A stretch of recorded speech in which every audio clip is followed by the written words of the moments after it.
to introduce you to our distinguished speakers this evening.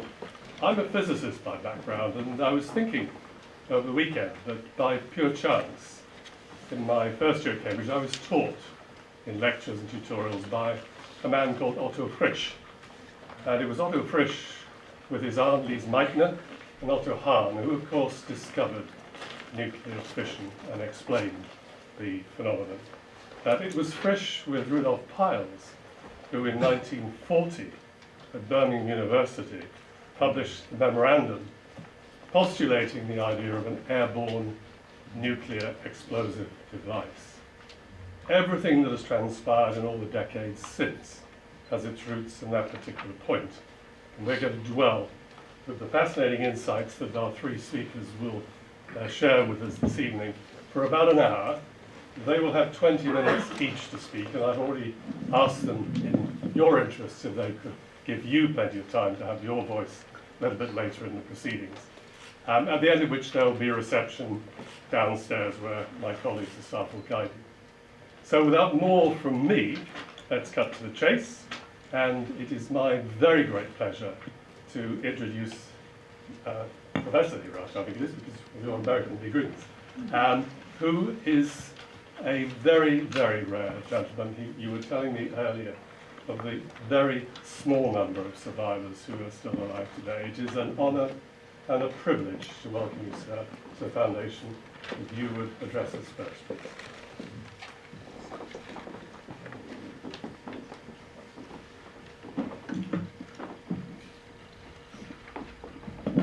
Well, thank you, Sir Peter, because this time, this arranging slides needs probably 20 minutes on my side. Well,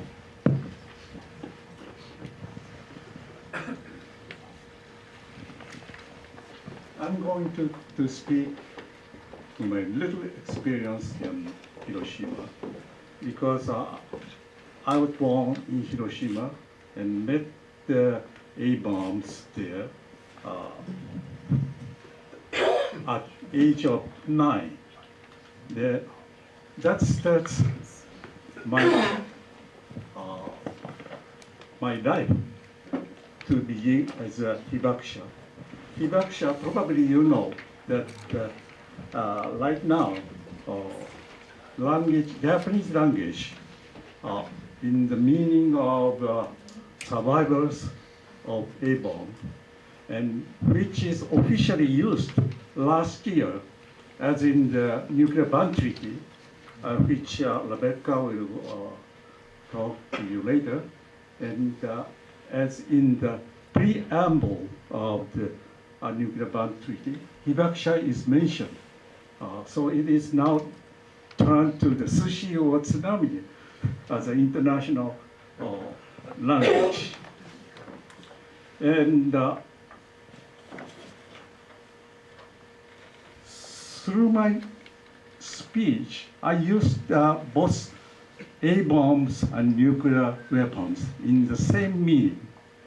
And please listen to that meaning. And when you hear the word of the A-bomb, probably you see this mushroom clouds, and this mushroom clouds.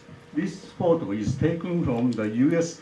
Army to make a confirmation of the light blast from the far away from the airplane of that distance. But different from this beautiful scenery of mushroom clouds, I was under the mushroom clouds. It's quite different from these photos. It's full of hell or inferno on the earth. I would like to speak a little bit on that, but I would like to speak to you that as a last words for me is right now the nuclear situation is much worse as we expected. And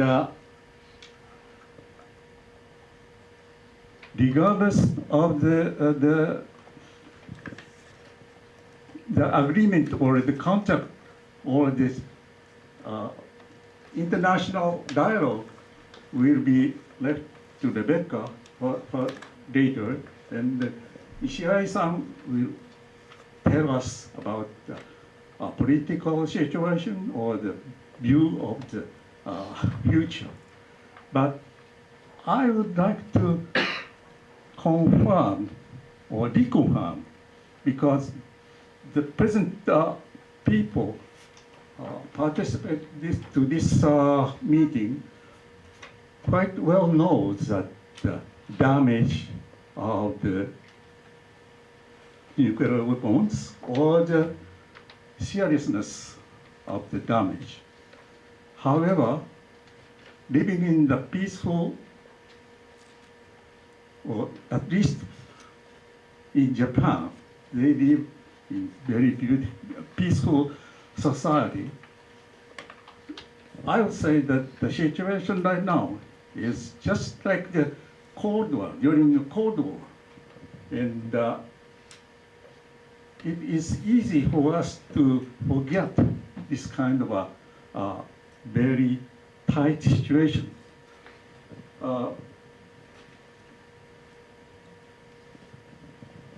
First slide shows the atomic energy used for military use is nuclear weapons, and versus the nuclear power stations is the root of both military and peaceful usage based on the atomic energies. So you can easily imagine that once the accident has happened, then the disasters of the anticipated damage would be severely prevail in the peaceful community. And in history, A-bomb has been used twice. One is Hiroshima, August 6th, 1945. Second is Nagasaki. It's 3 days later, August 9th. Probably you do not know about the press code of the A-bomb. The occupied allies, I mean, mainly consists of the Americans, but England, I remember that the Australian, New Zealand soldier occupying in Hiroshima right after the war, and the occupied forces issued the press code on the A-bomb. And people in general does not know entirely what A-bomb is, or what is a bomb was dropped and the damage itself. For 7 years since the end of World War II, strictly it's September from 1945 until the peace treaty in San Francisco. Then the 1952, the press code was different.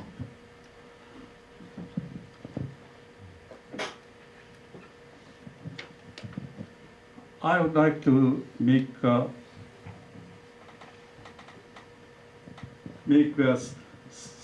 short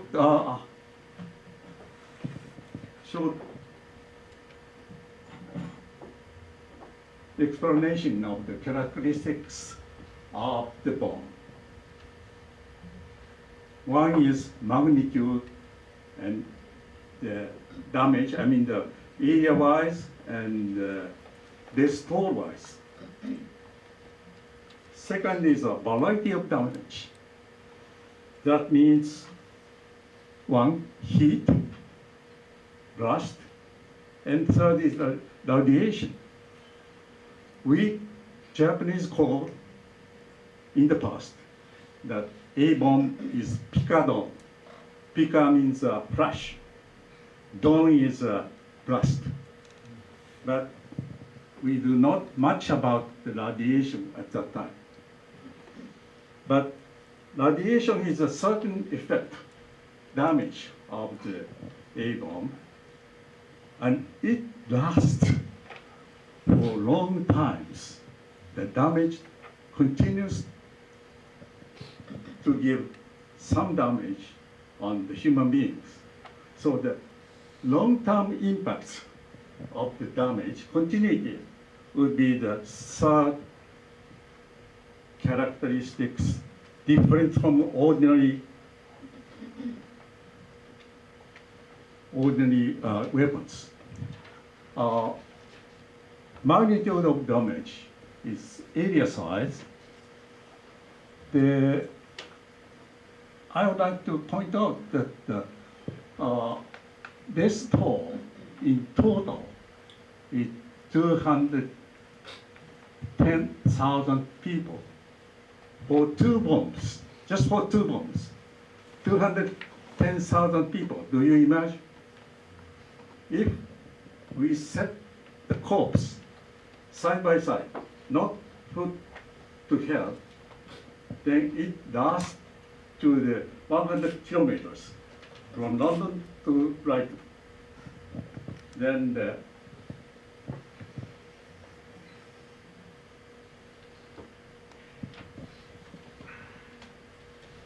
variety damage.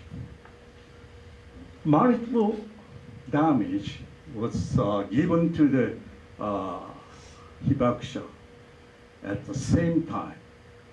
Simultaneously, the one is heat ray. That means burns of the human beings, or the fires. At the time of the bombing, Japanese house consists of mainly wood, so that every flammable substance catch fire by the heat or heat ray. And this gentleman called my friend, Taniguchi-san, he is a male boy, 16 years old. He got entirely burns on his back, and he has to lay down on the chest for 1 year and a half. Could not get out there.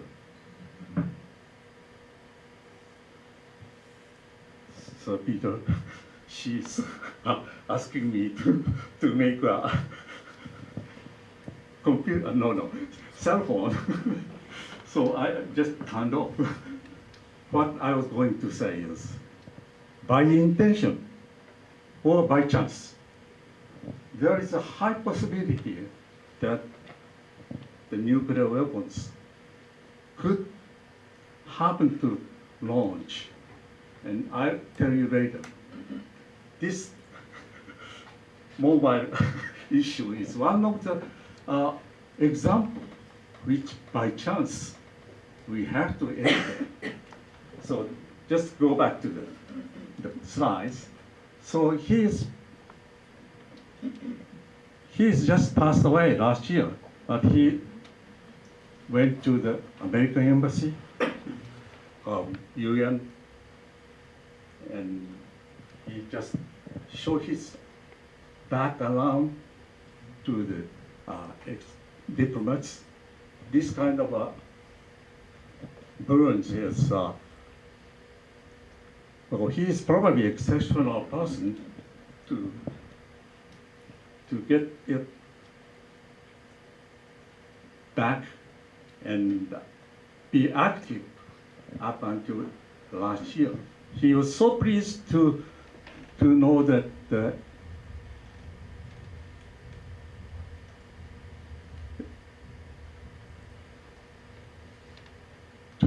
Ban Treaty was adopted and start to sign.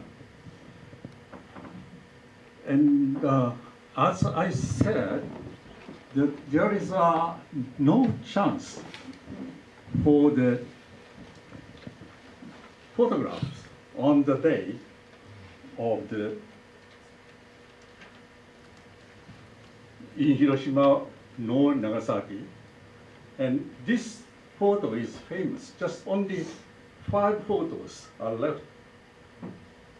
3 hours later, this photo is taken by a professional cameraman at the working newspaper company, just going back to the head office, but could not enter in the city due to the blocking of the fires. You see the smokes and the people here, the hairs and clothes. This is the only photos that there is remaining on the spot. Instead, Hiroshima Peace Museum tried to ask Hibakusha to make a painting in accordance with memory. So I will show you later on. But at the same time, now recently, they started a project to ask high school students to make a painting in accordance what he or she heard from the Hibakusha. And I'll show you later on.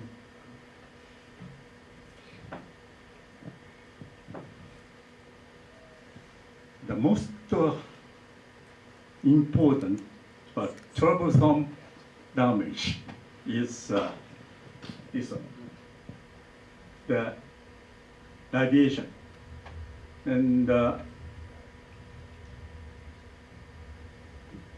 these are one of the examples of the acute effect. I cut due to the lack of time. I just cut off my behavior on the day. But you can see this is the area, red pink area is a burned area of the day. So this is a people, the people lines of a ghost, I would say about the hair was upset and the dressing is just burned out. The skin is dangling down to the earth. I was just get out from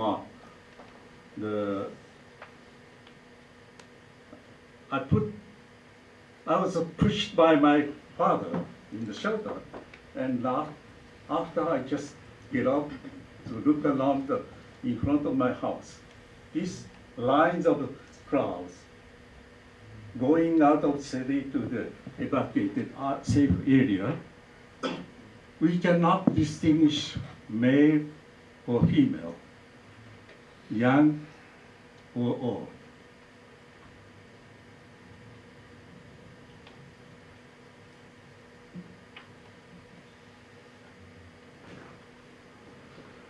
And this is another, the photos, the paintings, that the burned people requires lots of water, and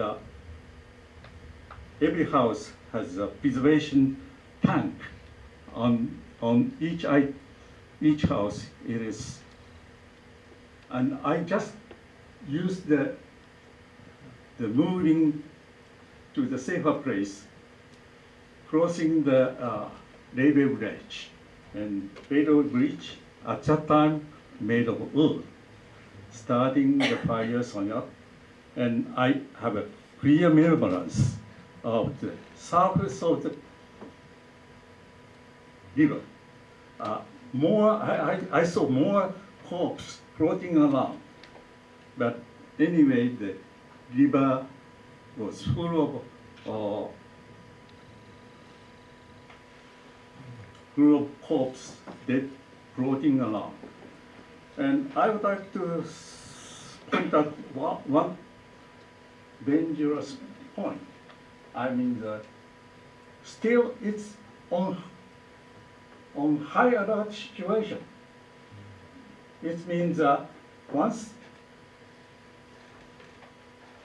either Russia or US launch the nuclear weapons by chance or by intention, then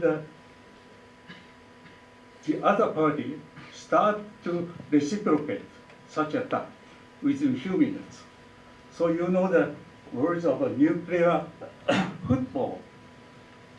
This is a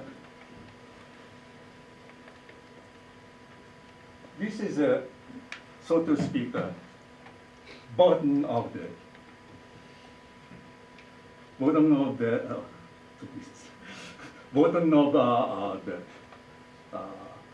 nuclear weapons, and even President Obama or President Trump came to Japan.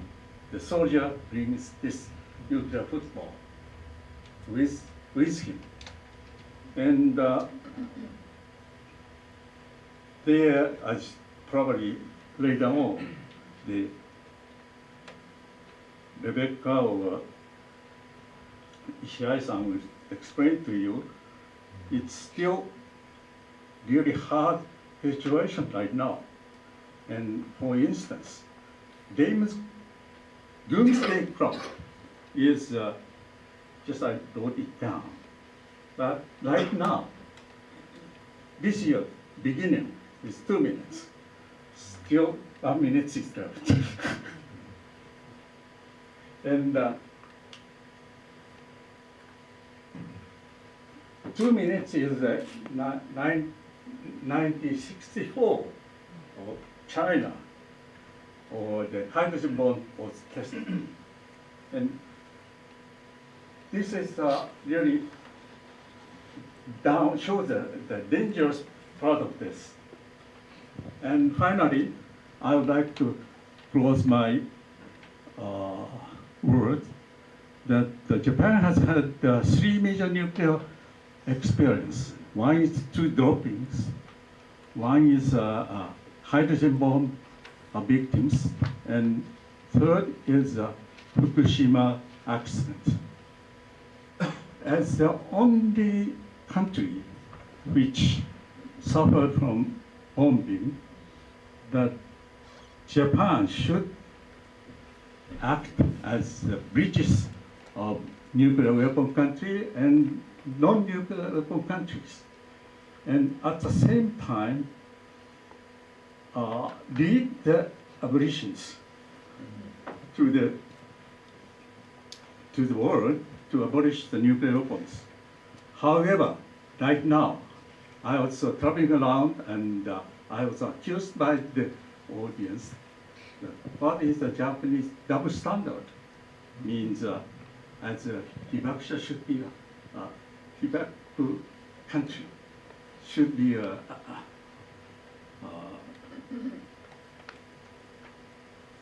go between.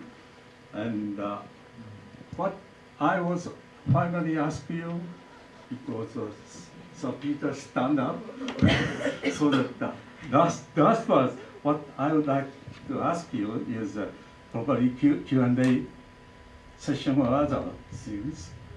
Please free to ask me. At the same time, you have some kind of a feeling that this situation continues. Please talk to your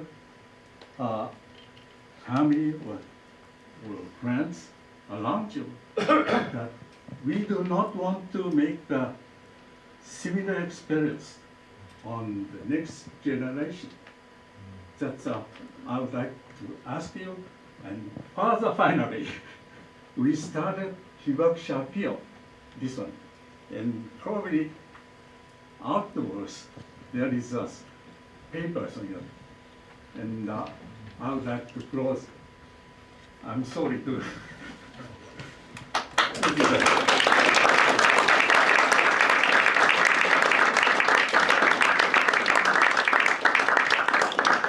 have plenty of time to ask questions to Hirata-san later, and also over the reception over a glass of wine. But thank you so much for starting off this huge topic in such human and distressing terms. Thank you. Rebecca. Rebecca Johnson needs little or no introduction from me. What can one say about the founding president of an organization that won the Nobel Peace Prize? And Rebecca will keep this theme alive of the situation, the global situation, and the search for abolition, I suppose, is the ultimate goal of all nuclear weapons. So, Rebecca, over to you. Thank you very much indeed, and it's really, and it's an honor to be invited back to the Daiwa Foundation. I also feel incredibly honored to be speaking after Hirata Sensei and to be sharing a panel with Mr. Ishii and to be addressing this issue with all of you. So really, I follow very much on from what Hirata Sensei was talking to you about, because what I'm going to be addressing is three kind of elements. Tackling today's nuclear challenges, because I think we would all agree that after a period of time at the end of the Cold War, well really actually since about 1987 when we got the INF Treaty, it appeared as if there was some control and we saw massive reductions as the Cold War ended, particularly in the theatre and the tactical nuclear weapons, but also a number of further treaties. There was a sort of sense that at least the nuclear problem was being tackled. But now there's a growing fear that actually the nuclear problem didn't go away, it just changed into something a bit different. Maybe lower numbers, but some really very concerning ways in which, it's jumping all by itself. And I don't think I put it on a timer. But anyway, the second is to talk somewhat about the importance of nuclear treaties and reinforcing both prohibition and the treaties and steps, particularly with a view to preventing nuclear use and limiting and eliminating the weapons and ending proliferation. I mean, they all go together. And then sort of, I guess I do a little bit what Hirata Sensei also did, was recognizing that since Hiroshima, we've had choices, and the essential choice was to carry on kind of business as usual, in which we would end up with, as Obama noted, more proliferation. It might be slowed down, but it was more proliferation, and with it the almost certain risk that nuclear weapons would in fact at some point be used, or we try to control a lot of them by banning and collective treaties and the rule of law for cooperative security. So looking first at the rule of law, and this is all very familiar to you, it's just a sort of brief run through really of where we're coming from. But let's not forget that, that as the title of the seminar is, it's sort of looking from Hiroshima. The very first resolution in the UN General Assembly was in 1946, was actually calling for control of this new technology, this nuclear technology, solely for peaceful purposes. And we got things like the Baruch Plan. And we moved through various kind of attempts to get treaties. Mostly they were limited, they were partial. We did get the Non-Proliferation Treaty, the NPT, that I'm sure is familiar to many of you, in 1968, and of course it was the 50th anniversary this year of its signature, and it'll be, so we'll look a bit about that. And I've included the Biological and Toxin Weapons Convention and also the Chemical Weapons Convention because I think it's important to kind of recognise how these link up. That you can't just deal with a weapon system like nuclear, bad though it is, completely in a vacuum. You have to look at its connection to the other weapon systems that are arising, are developing, and so on. And so I run through some of those treaties. They'll be familiar to you. I myself, as an activist, became very involved and actually gave up the first PhD I was intending to do, which was back in 1981-82, which was going to be on women's political participation in Japan. I was very much into Japanese politics and culture, following a master's at SOAS, and had been accepted for a PhD. But I became an activist down at Greenham Common. I don't know how familiar that is, but it was a US base at that time, earmarked for a new generation of the cruise missiles coming in as part of the so-called dual-track NATO strategy, which was itself a response to the SS-20 theatre nuclear weapons being deployed by the Soviet Union. And then when we got the INF Treaty in 1987, then I turned my attention to the CTBT, the Comprehensive Test Ban Treaty, and that, in both of those, in the INF Treaty, really, we started off being very political about it, but more and more we had people come to us. Hibakusha came to us from Hiroshima and Nagasaki. Test victims came to us from Australia and the Pacific and Nevada, and told us about the humanitarian impacts of these nuclear explosions. So I kind of took that on board and kind of reframed. I worked for Greenpeace for a number of years, reframed their test ban campaign very much in humanitarian and environmental context. And we had people working, particularly in the 5 major nuclear armed states at that time, to deal with trying to bring the governments to the negotiating table, which indeed finally happened in 1994, following a series of moratoria which were very much pushed by civil society in a number of key countries, particularly Russia, the United States, and France. Kind of the UK got sort of dragged a bit into it at that time because they actually had a Trident warhead down the hole in Nevada. It's got a mind of its own, hasn't it? So then just briefly, and I talked a little bit about some of this. So this was more bringing it up to date. So when we look at 2020, what is the record that we see in the Non-Proliferation Treaty?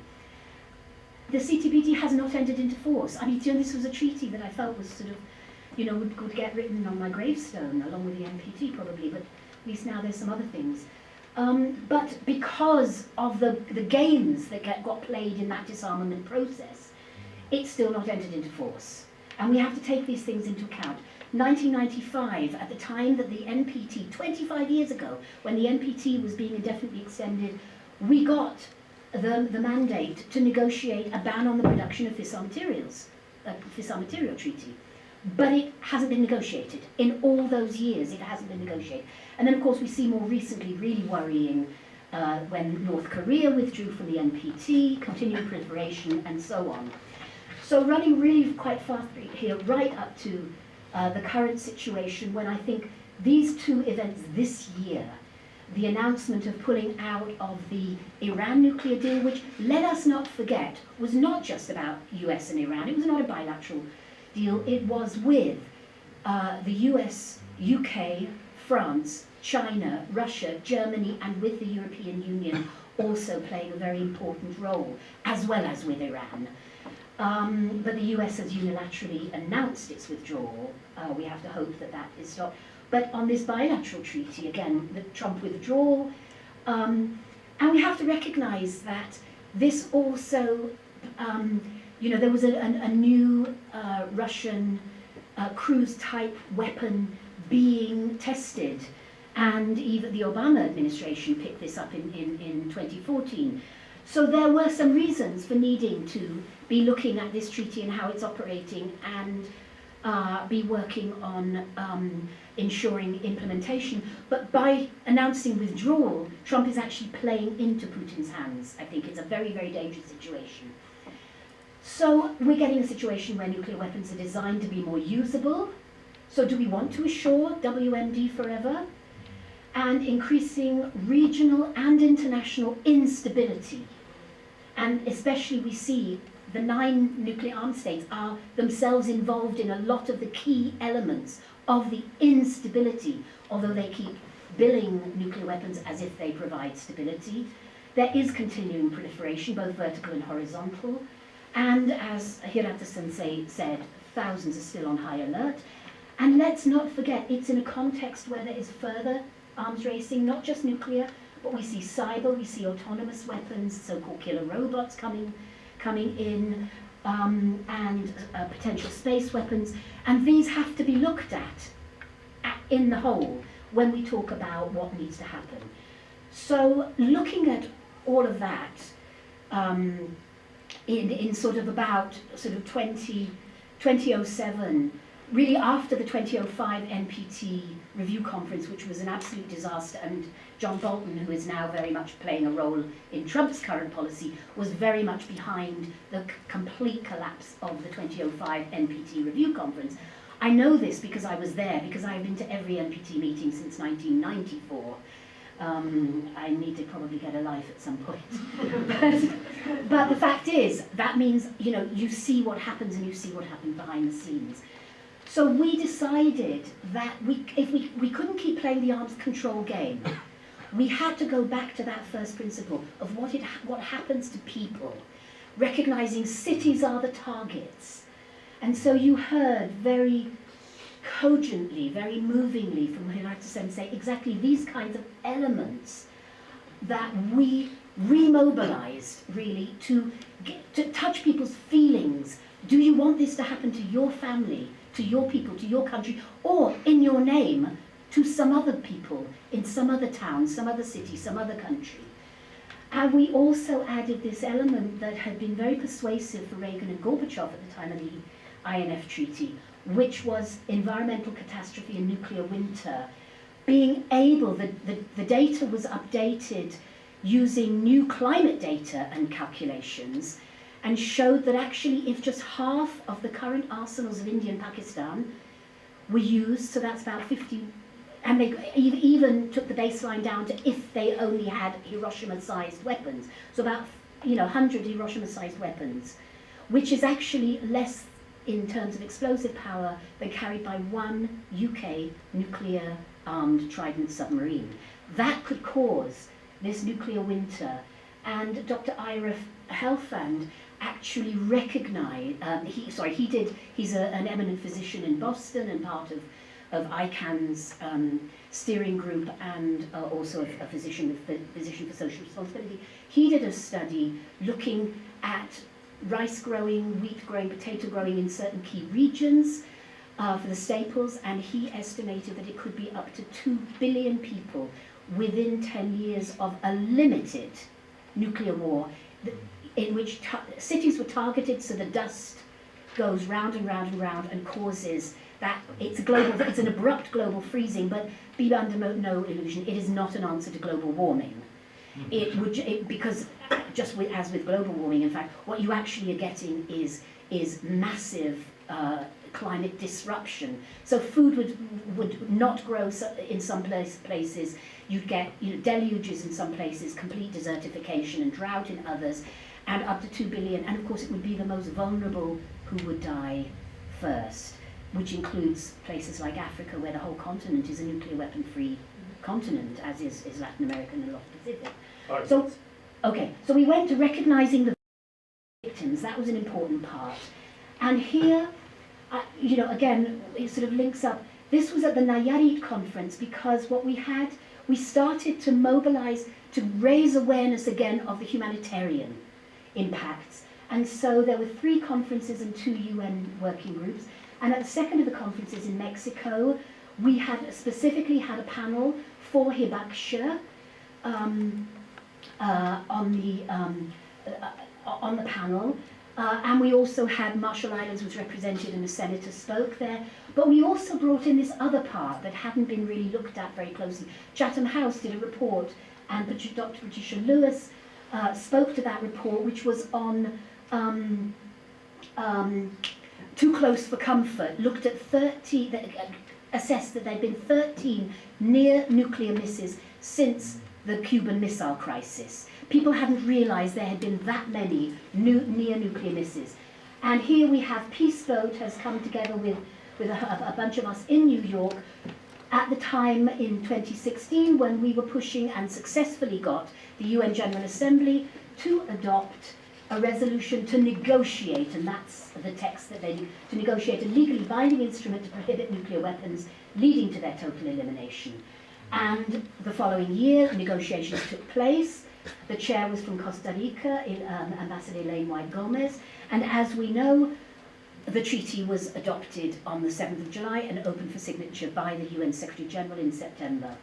So now let me very quickly go through some of the key elements. Now, Hirata-san has talked about the preamble in the treaty is what frames it, what talks about the aspirations and also the purpose, the framing, all of that. And it's a very strong humanitarian framing, recognizes the humanitarian consequences, explicitly, as Hirata-sensei said, references the experience of Hibakusha for nuclear testing and for nuclear use. Then all these other impacts that are often left out, but are the development, the socio-economic, the health, etc., and recognizing disproportionate impacts, health impacts on women and girls. We can talk about that, and also indigenous peoples, mostly because that's where the testing took place, compatibility with relevant treaties, effective participation of women as well as men in nuclear disarmament, because recent studies have shown that's what you need to get a sustainable agreement. And of course, peace and disarmament education, which I know Japan has been very much a champion of. Key prohibitions basically cover all the, or almost all the physical and operational activities that a state, or indeed a non-state actor, and I'll come to that in a moment, would need to undertake in order to be able and positioned and prepared to be able to use and threaten to use nuclear weapons. So use and threat of use of nuclear weapons is a very key part of this kind of a treaty. And then it looks at all the activities that would make it possible for someone to use. And those things in a very key way are prohibited, echoing but going beyond the prohibitions in the NPT. And then, and I'm really racing through here, but I hope there may be some questions and things, we get this part which is actually subtitled in the treaty towards the total elimination of nuclear weapons. And this, by the way, is a handy copy of the treaty, and I'm leaving one for the library here. And this recognizes that the nuclear armed states, the 9 of them, are all different. One size does not fit all, and that it wouldn't make sense to have a very careful kind of verification thing put in now. So 2 ways: you can sign and negotiate the timetable, or you can do what South Africa did, eliminate and join. And then these are standard procedures. And then this is Setsuko. I really insisted, I actually wanted the Hibakusha to, if anyone was going to get a Nobel Peace Prize for the treaty, I felt it should be the Hibakusha.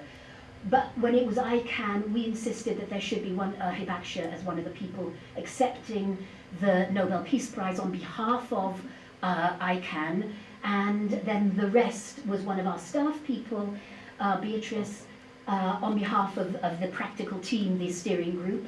So I've got some sections on why disarmament treaties are important. I don't think I'm going to have time to look into them.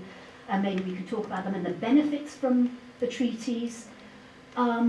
Reminding us, because this is the place that was the base for the cruise missiles in the UK in the 80s, and that was when it was just about ready, the nuclear silos to house the cruise missiles in 1983, and that's what it is now. But if the INF Treaty is allowed to be sacrificed, then we could find ourselves going back to nuclear weapons trundling our roads and railways. Next steps, I'm just not going to be able to go through them, but I think we have to defend the JCPOA and the INF and the NPT and, of course, the TPNW, learning from the past to build peace and security and create a safer, more responsible future. And I think that's where I end, yes, pretty much. That's a wonderful picture to finish on, actually. It is, yes. Of course, you recognise that's the bond. Thank you, Rebecca. Rounding off the three presentations, Tsutomu Ishii from Asahi Shimbun, he's the London bureau head, and we'll endeavour to pull all this together and then we'll hear from yourselves.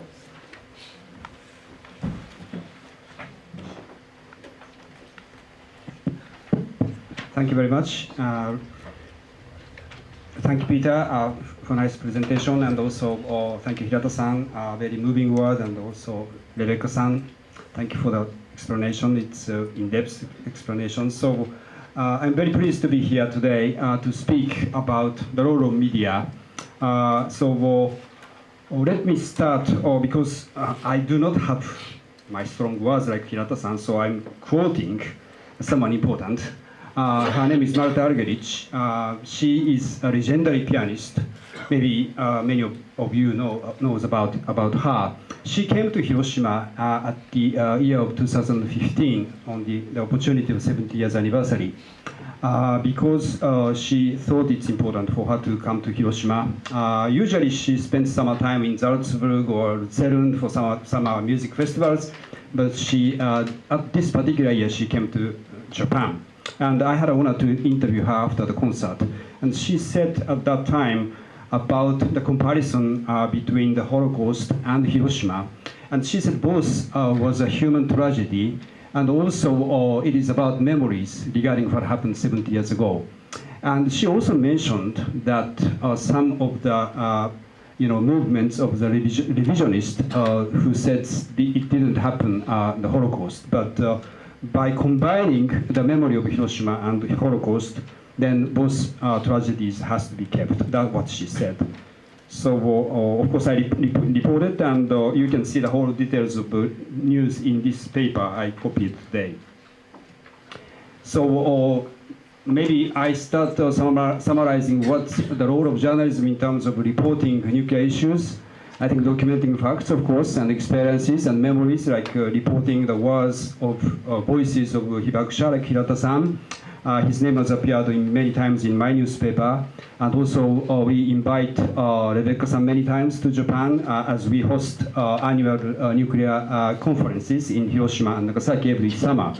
And then sending the messages from voices from citizens, including Hibakusha, to the world. But as Rebecca-san explained, new nuclear threat age comes, and just shortcut, many things happening. Some of them are positive, but some of them are very negative, like you see. So then, in short, what means the new nuclear threat age for us?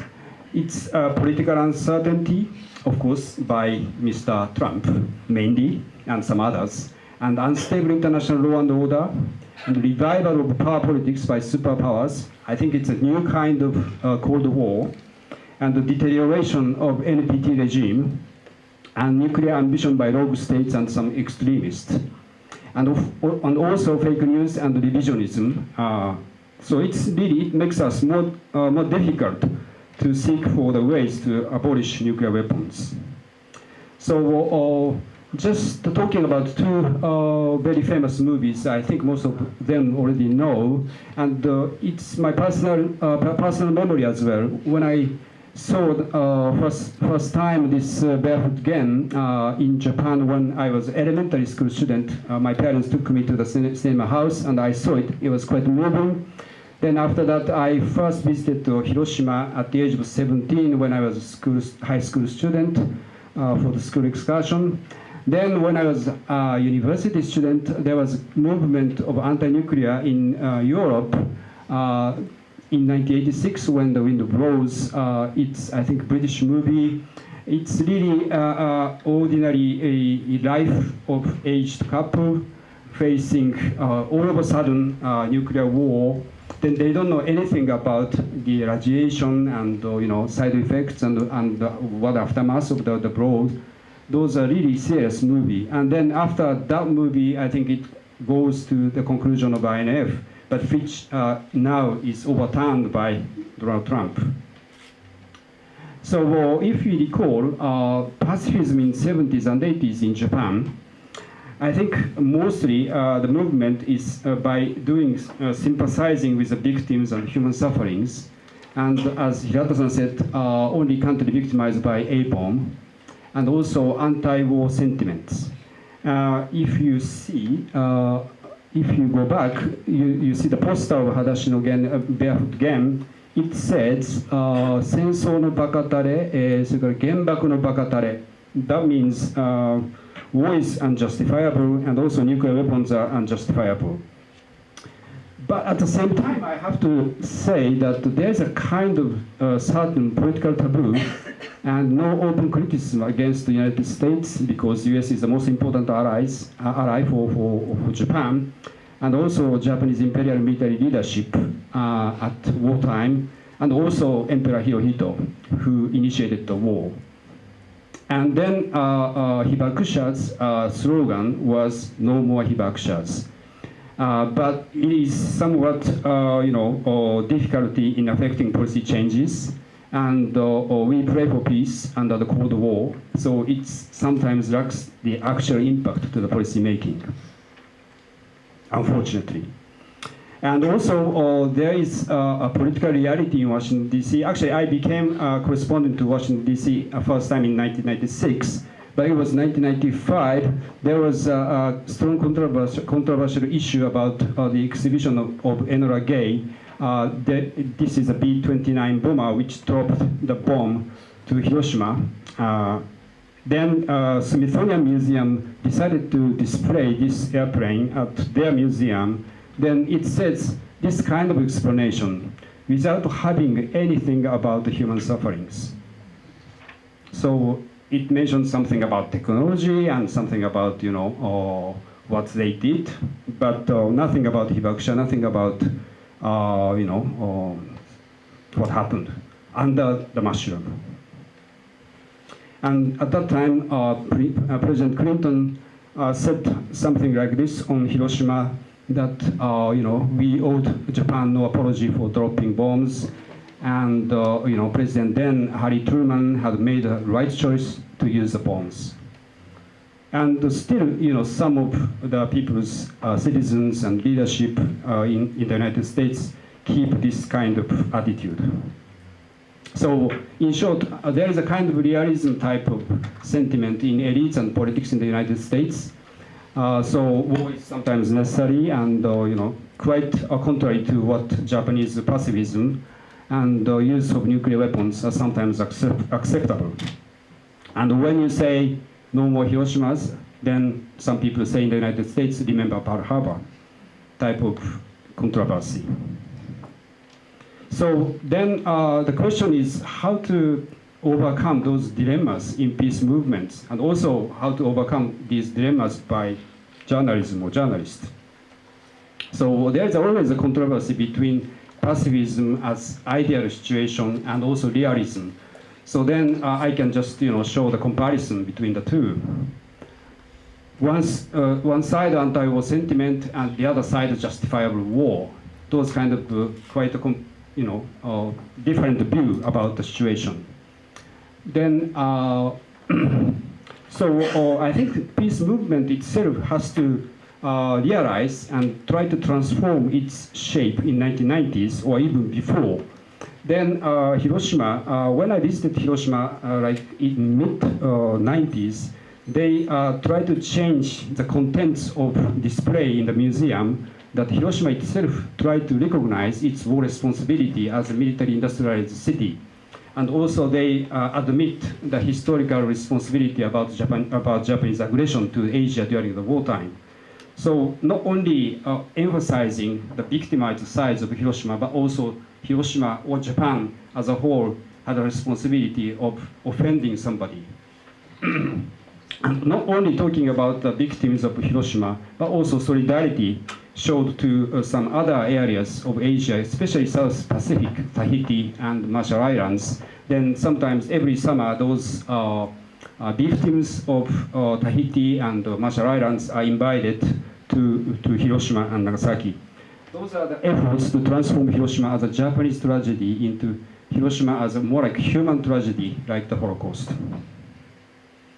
So at the same time, there's a dilemma for journalism itself, because there is a division in journalism in itself, because those peace movements and hibakusha and NGOs are usually covered by city news section, Shakaibu, and those reporters cover these events. And on the contrary, Japanese diplomacy or national security are covered by political news department.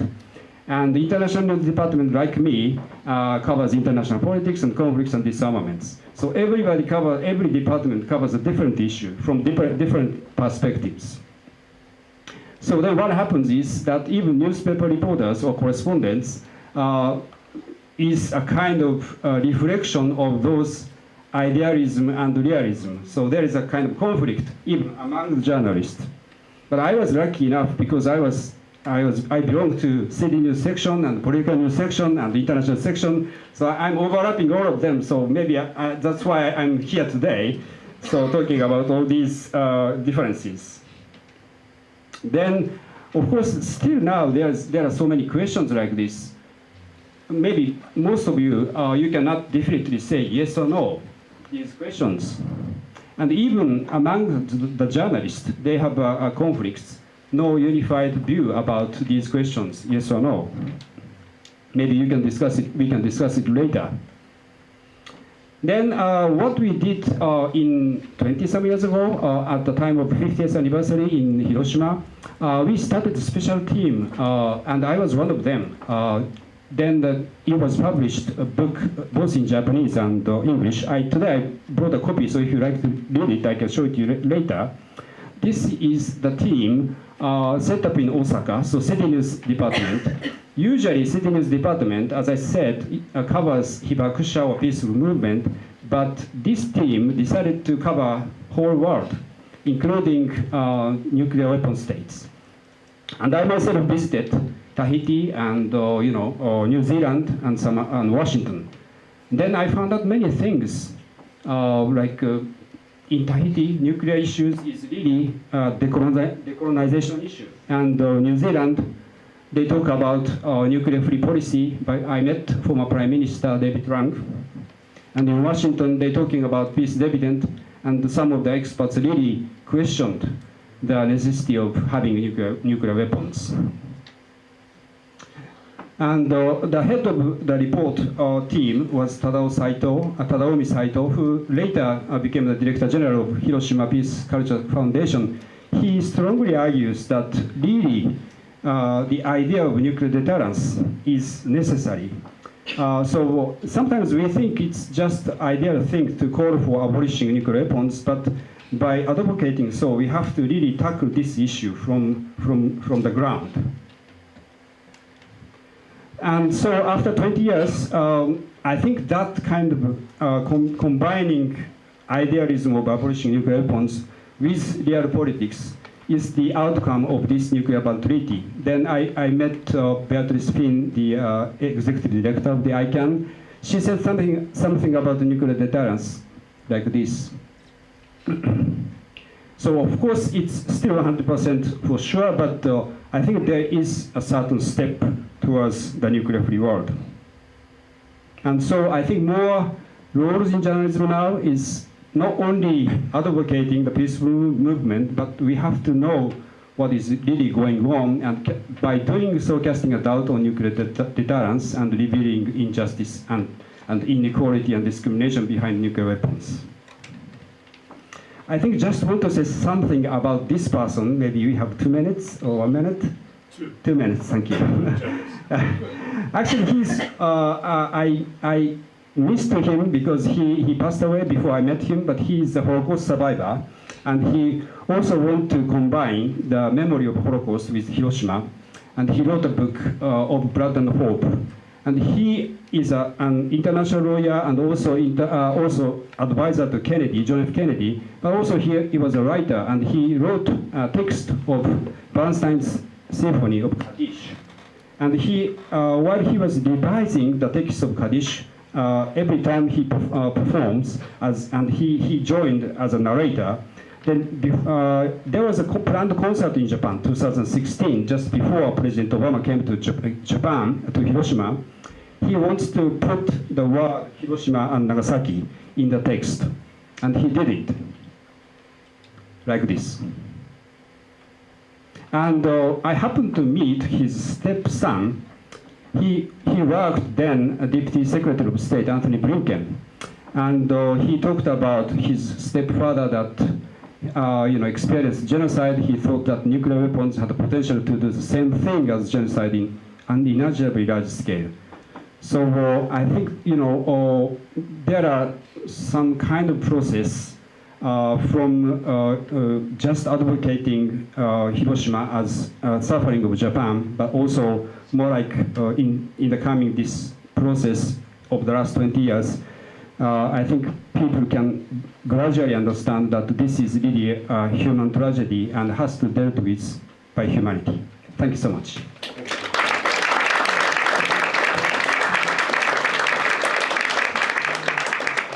Thank you, Ishii-san. We now have a good half hour for Q&A. A couple of pointers. There will be microphones, yes?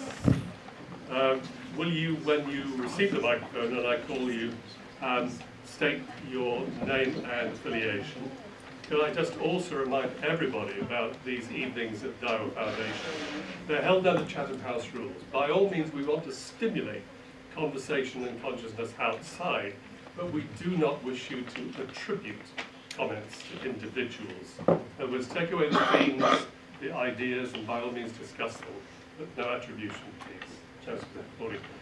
Before I call people from the floor, I mentioned a little anecdote about the historic paper by Piles and Fish, the University of Birmingham in 1940. I think it's appropriate that Paul Schutt from the University of Birmingham just has a few words on his perspective on nuclear arms weapons. About 5 minutes, Paul, and then I'll call contribution. Thank you. I was delighted to be invited to this, and then I wanted to come to Daiwa for some time, and I'd always had to turn down invitations. And I got this one, I thought, wonderful. Then I looked at it, and I saw the line-up, and I wondered, do I really want to sit through this? I know these arguments. I would be interested in hearing Mr. Hirata. There's an authenticity that came through in his experience. But I was gravely worried that this was just going to be an evangelist opportunity for the Treaty on the Prohibition of Nuclear Weapons. And I thought I wouldn't bother to come. But I was delighted then I was given a chance to talk. Well, I've been brooding on this subject since I was 12, and I've reached very different conclusions. Let's go back to the misery of the mid-20th century, and just looking at Hiroshima, it is worth remembering that, without diminishing anything Mr. Hirata has to say, that more people were killed in the firebombing of Tokyo in March that year, including women and children who were boiled alive in the canals which were heated up by the American firebombs. And we, the gentle British, baked thousands of Germans alive in the deep bomb shelters in Dresden. That was happening throughout the world. It's an agonizing decision about the dropping of the bomb. I don't have strong views about it, but it is worth remembering that if that war had gone on, thousands of Japanese were dying of malnutrition. The Americans had sunk all the transport shipping. That's without even taking every month. A film one should remember is Nosaka's Grave of the Fireflies, which shows children dying of privation. That was happening and would have accelerated. And throughout the Asia-Pacific region, thousands were dying in China and Southeast Asia, everywhere. So continuing that war would have had horrible consequences. Now, is it to be asserted that the people who died in Hiroshima and Nagasaki horribly were more important than those people who were kept alive in other places who did not die horribly from starvation or being murdered in prison camps, which is what would have happened. So that's an issue I think we have to think about. And we have to think about why that war happened. It happened because of aggression which was not deterred. It happened because treaties were broken. It is worth remembering the Kellogg-Briand Treaty outlawing war in 1928 was in force and should, some people believed, British and French and others, we did not need to prepare against and deter aggression because there were these treaties. So I am radically concerned about the dependability of treaties. In fact, I've been busy writing an academic paper about it today. I spent 20 years on and off working on the Chemical Weapons Convention. And what I'm struck by every day in Syria is we do not have an architecture which is adequate to ban weapons of mass destruction. The biological weapons ban was mentioned. Anyone who's seriously written or read on this believes that the Russian Defense Ministry still has strains for offensive biological weapons, including new strains which have never been experienced before, mutated smallpox, etc. And they've started now denying they ever admitted that they had done this under the Soviet Union. That's how dependable that treaty is. The Syrian case shows us that even where you know chemical weapons are being used, even when you see dead children, you cannot pin the guilt on the perpetrators if they have a disinhibited, absolutely ruthless patron in the UN Security Council. So I repeat, we do not have an architecture which is capable reliably of disarming and keeping it disarmed. Final point, and I'll have to sit down. This is happening in England. It's a Japanese foundation.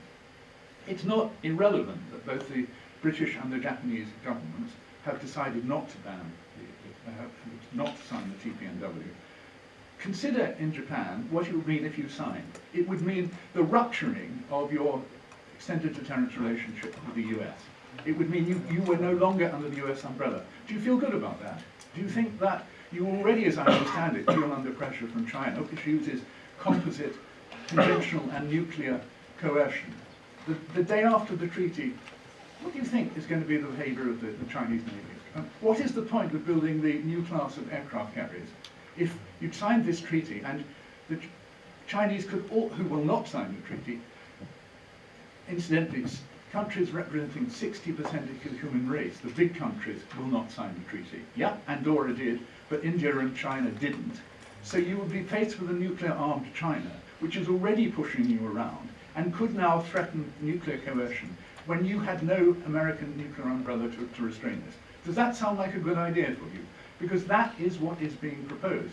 It's the destabilization of international arrangements. Nuclear weapons have a restraining force field, ugly though it is to think about. And do you want suddenly to change them in a world where the Russians and Chinese have to think that if they were to sign up, and they know will, it would be to make the world safe for domination by American conventional weapons. So what are the chances that they will sign up? And do you want to live in a world right next door to China when the Chinese don't sign up and you've ruptured your protective relationship with the US? These were points which, strangely enough, were not mentioned. I'd like to say more, but I can do that later. Incidentally, if you wanted to coverage, I'd be very happy to share my academic paper. Come to King's, where we have a nuclear order working group, and print it. Let's get some counter-arguments being circulated in the Japanese press, because what you've shown me so far doesn't seem to be very balanced. You remember Ishii-san had a column to the right called Realism. Thank you, Paul, for another perspective